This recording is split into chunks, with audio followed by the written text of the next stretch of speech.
Hola, ¿cómo están? El día de hoy vamos a hablar acerca de las enfermedades infecciosas. Tenemos que considerar este tema como uno de los más importantes. Mi nombre es Ivonne y el día de hoy vamos a ver este módulo. Ay,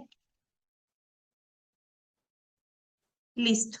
Vamos a hablar un poco acerca de lo que nos dice la Organización Panamericana de la Salud acerca de las enfermedades transmisibles que afectan desproporcionadamente a las comunidades, la mayoría de estas comunidades con recursos limitados y se vinculan con una compleja variedad de determinantes de la salud que se superponen como la disponibilidad de agua potable, el saneamiento básico, las condiciones de la vivienda, los riesgos del cambio climático, las inequidades por razones de género, incluso los factores socioculturales y la pobreza, entre otros. Todos estos factores pues tienen mucho que ver en todas estas enfermedades. Las estimaciones indican que un grupo de enfermedades transmisibles como la infección por el VIH-Sida, la tuberculosis, la malaria y las enfermedades infecciosas desatendidas representan aproximadamente el 6% de la carga total de años de vida ajustados en función a la discapacidad en todos los grupos etarios y en ambos sexos en la región de las Américas, esto en el 2017. Entonces, ¿a qué quiero llegar con esto? Que tenemos que conocer definiciones básicas que nos van a servir para poder aprender este pequeño tema. La primera definición es infección.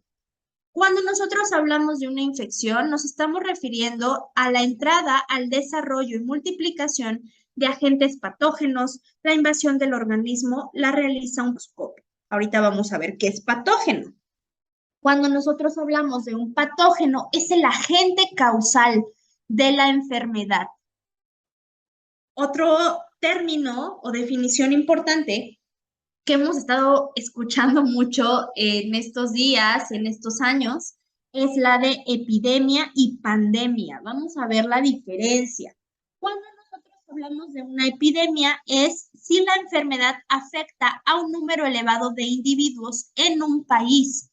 Cuando hablamos de una pandemia, es cuando la enfermedad afecta a todo o gran parte del mundo, que es lo que vivimos actualmente con el COVID-19, que fue una pandemia, porque varios países o todo el mundo tenía estas enfermedades. Entonces, es algo que tenemos que considerar. Esta imagen a mí me gusta mucho porque nos va a definir la transmisión de las enfermedades infecciosas y por qué puede pasar. ¿Cuál es la diferencia cuando hay contacto directo, cuando hay contacto indirecto? Y es lo que vamos a platicar ahorita. Bueno, déjenme poner el marcador para poder guiar por dónde vamos. Bueno, ahora sí. Vamos a definir la transmisión de las enfermedades en enfermedades de contacto directo y en enfermedades de contacto indirecto.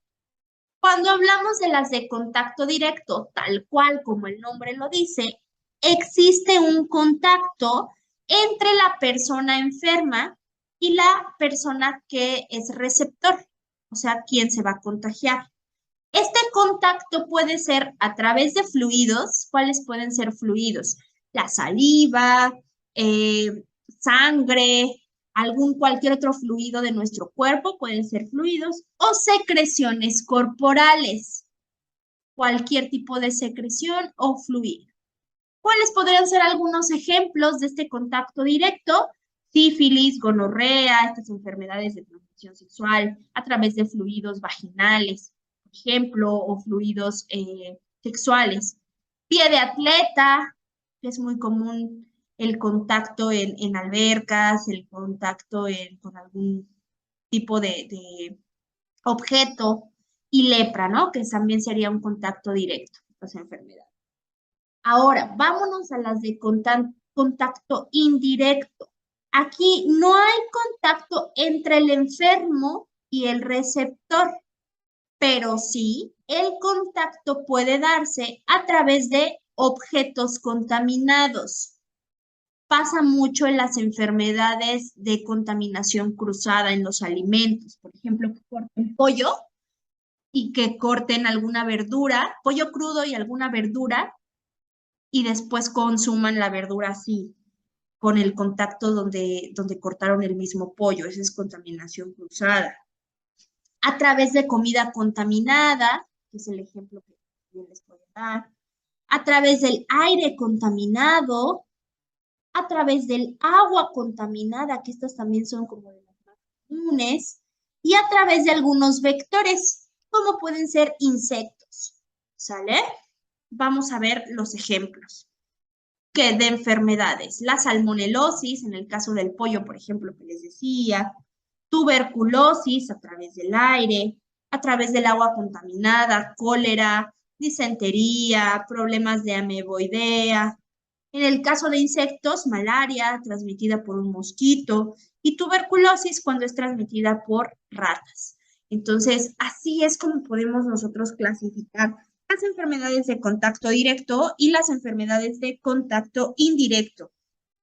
Ahora, ya clasificamos de acuerdo al contacto, pero vamos a clasificar ahora a los microorganismos que pueden causarnos estas enfermedades. Y es ahí donde podemos clasificar en organismos acelulares y organismos unicelulares.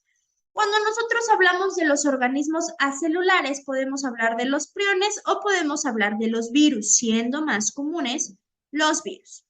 Cuando hablamos de organismos unicelulares, estamos hablando de las procariotas, que en este caso son bacterias, y de las eucariotas, que normalmente son protozoos o son hongos.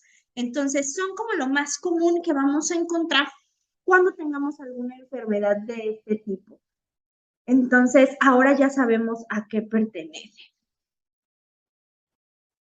Vamos a empezar a hablar de una de las enfermedades producida por el virus de la influenza. Entonces, este es muy conocido, muy popular, y quiero hablarles de este porque es la temporada aparte. ¿Cuál es la sintomatología de la influenza?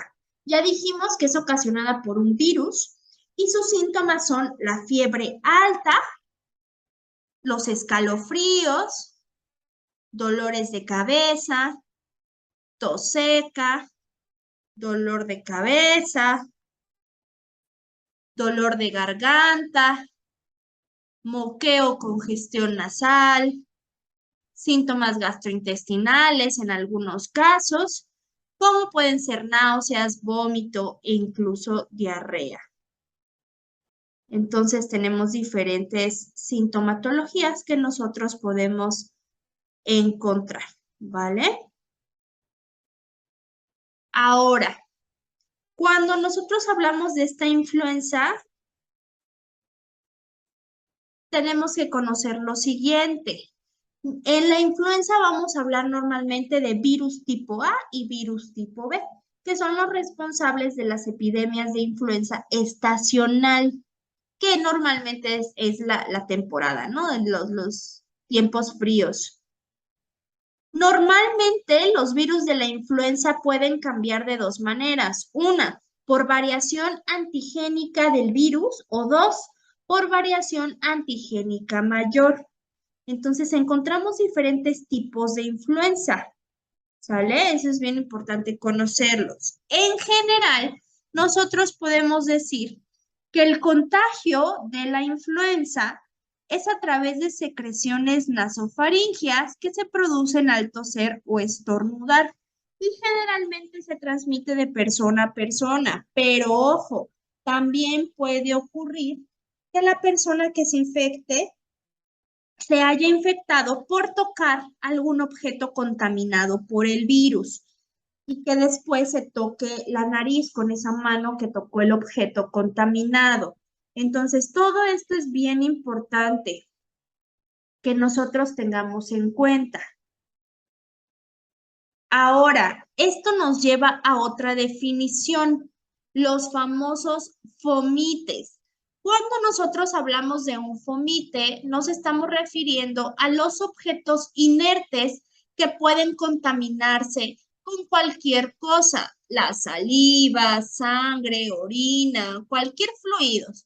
Y si no se limpian, no se desinfectan entre el uso que se tengan, cuando tienen un contacto con la persona o con un animal o con lo que sea, pueden contagiarlos de alguna enfermedad. Eso es un fomite.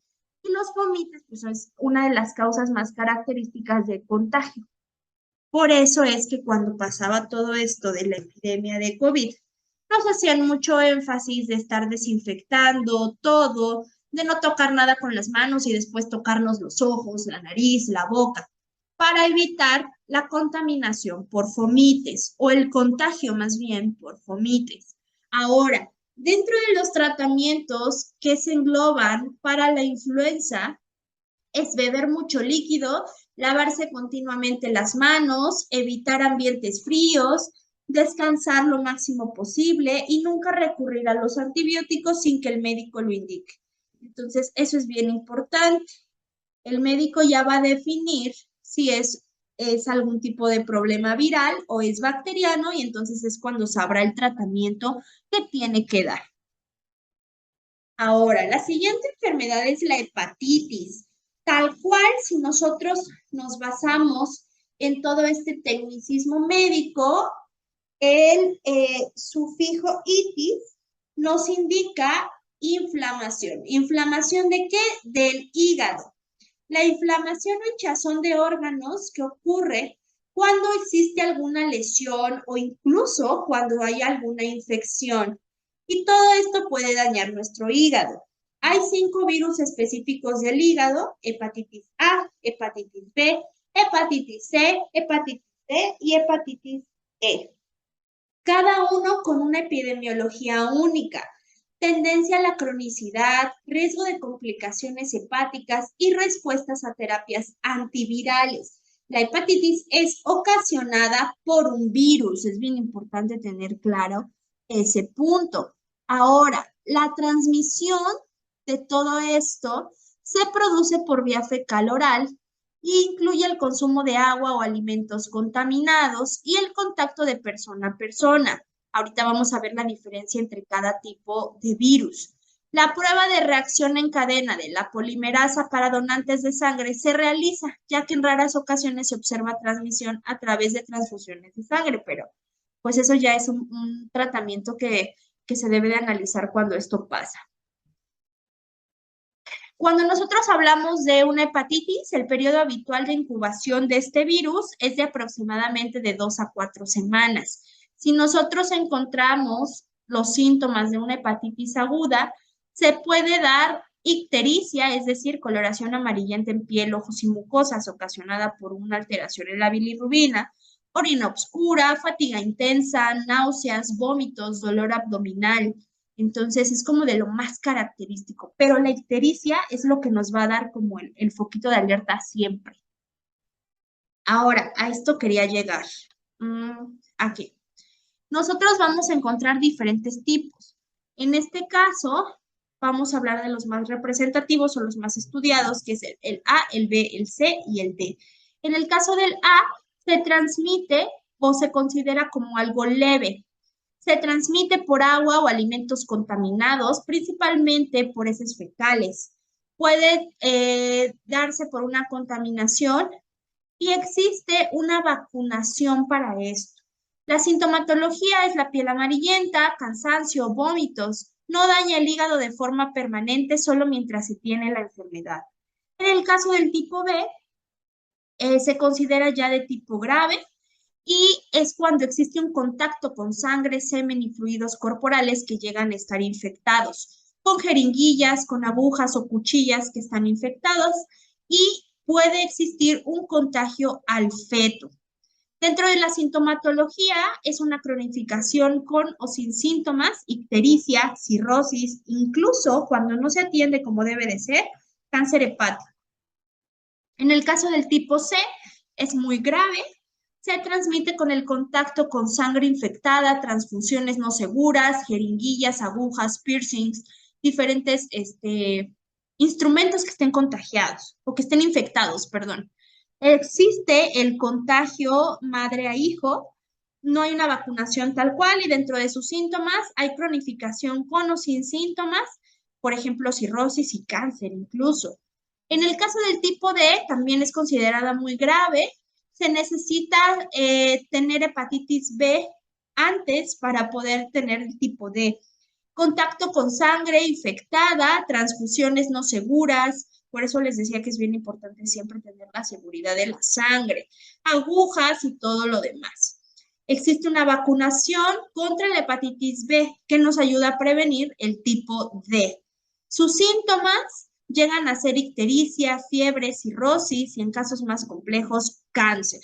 Entonces, está muy importante conocer todo esto y siempre cuando tengan la primera sintomatología hay que acudir a que nos revisen inmediatamente para evitar alguna problemática.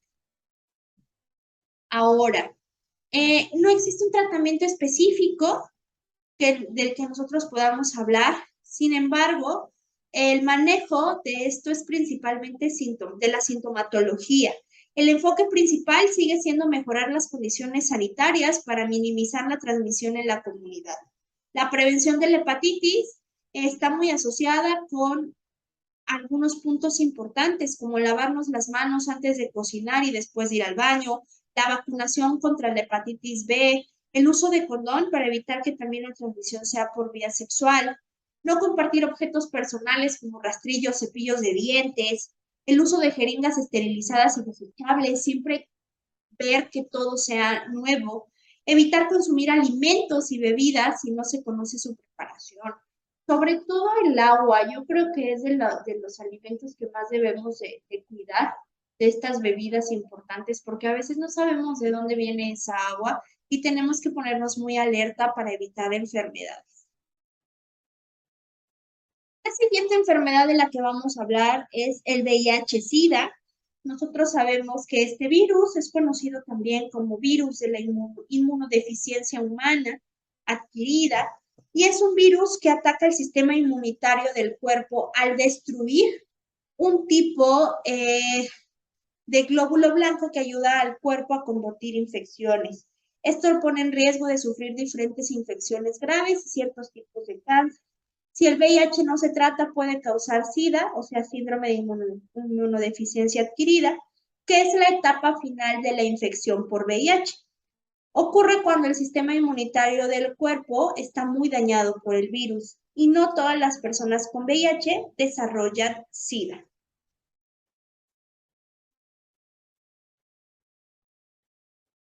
¿Cuál es la transmisión en el caso del VIH? A través de relaciones sexuales sin protección con una persona que tenga VIH. Esta es la forma más común de transmisión. Compartiendo agujas para el consumo de drogas es algo que todavía se está revisando, aunque hay algunas referencias que nos dicen que sí, hay algunas referencias que nos dicen que no, pero las relevantes son las que estamos tomando en cuenta. A través del contacto con la sangre de una persona con VIH, incluso de la madre a bebé durante el embarazo, el parto o la lactancia, en algunos casos. Ahora, el VIH puede ser transmitido por vía sexual principalmente con una persona infectada, vía sanguínea, a través de transfusiones de sangre, jeringas o incluso material, por ejemplo, de un dentista que no esté como bien esterilizado y todo esto, también puede pasar. Vía materna, embarazo, parto, lactancia. Por otro lado, hay que tener en cuenta que el VIH no se transmite por un abrazo, por darse la mano, por mosquitos, por garrapatas, por insectos o por el aire. Entonces tenemos que ser como muy conscientes de esto para evitar que las personas tengan mala información. Los primeros signos de la infección por VIH pueden ser síntomas similares a los de la gripa. Por ejemplo, fiebre, escalofríos, salpullidos, sudores nocturnos, dolores musculares, dolor de garganta, fatiga extrema, ganglios linfáticos inflamados, úlceras en la boca. Si la infección no se trata, se convierte en una infección crónica por VIH. A menudo no hay síntomas durante esta etapa. Si no se trata eventualmente, el virus debilitará el sistema inmunitario del cuerpo y entonces la infección avanzará. Esto es bien importante porque a veces las personas no mueren tal cual por VIH, mueren por alguna otra enfermedad que se aprovecha que el VIH disminuye el sistema inmunológico y entonces empiezan a tener problemas. Hoy en día existen muchos tratamientos antirretrovirales para que se pueda tratar el VIH. Todo esto es imprescindible para los pacientes que tienen esta condición debido a que va a disminuir la carga viral, pero se requiere de una estricta adherencia al tratamiento. Cuando una persona tiene una buena adherencia, produce el descenso de la replicación viral, lo que se asocia con mantener un sistema inmune funcional. En un estudio en América Latina se obtuvo una adherencia a este tratamiento de alrededor de 70%, porcentaje comparable a la de otras poblaciones en regiones en desarrollo, aunque puede ser inferior a los niveles requeridos para una supresión de replicación viral exitosa a largo plazo. Entonces, tenemos que tener mucha conciencia en cuanto a eso, que el VIH es un virus que ataca y destruye las células CD4 del sistema inmunitario y estas células son las encargadas de combatir las infecciones. Cuando se utilizan estos medicamentos antirretrovirales, impiden que el virus se reproduzca, es decir, se replique. Y todo esto reduce la concentración del VIH en el cuerpo, también llamada carga viral. La meta principal de todos estos tratamientos antirretrovirales es reducir esta carga viral a una concentración indetectable. Al tener menos concentración de VIH en el cuerpo, el sistema inmunitario tiene más posibilidad de recuperarse y también se reduce el riesgo de transmisión del virus. Y aunque todavía existe una mínima concentración del VIH en el cuerpo, el sistema inmunológico es capaz de combatir las infecciones y ciertos tipos de cáncer relacionados con el virus. Entonces, es muy importante que fomentemos estos tratamientos antirretrovirales. Ahora vamos a hablar del SARS-CoV-2.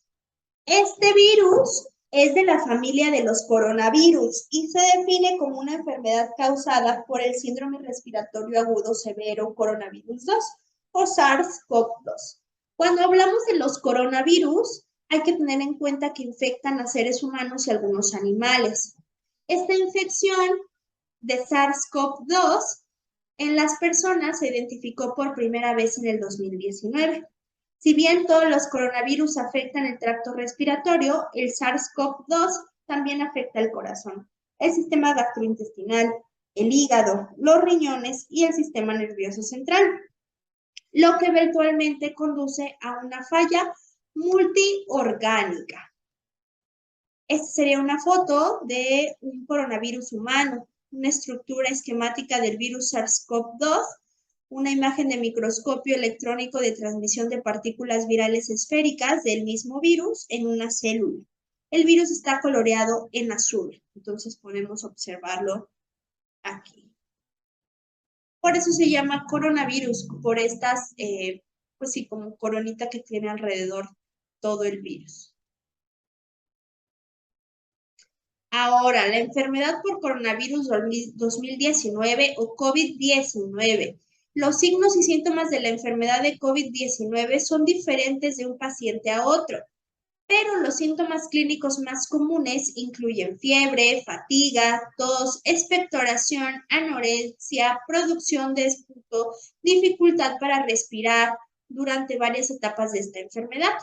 Nosotros vamos a encontrar todos estos síntomas comunes y vamos a encontrar algunos otros síntomas probables, como el dolor de garganta, como la congestión nasal, en algunos casos diarrea, y ya de sintomatología grave vamos a encontrar falta de aire, que fue por lo que estaba como más complejo el contagio de este virus. Entonces es importante tomarlo en cuenta.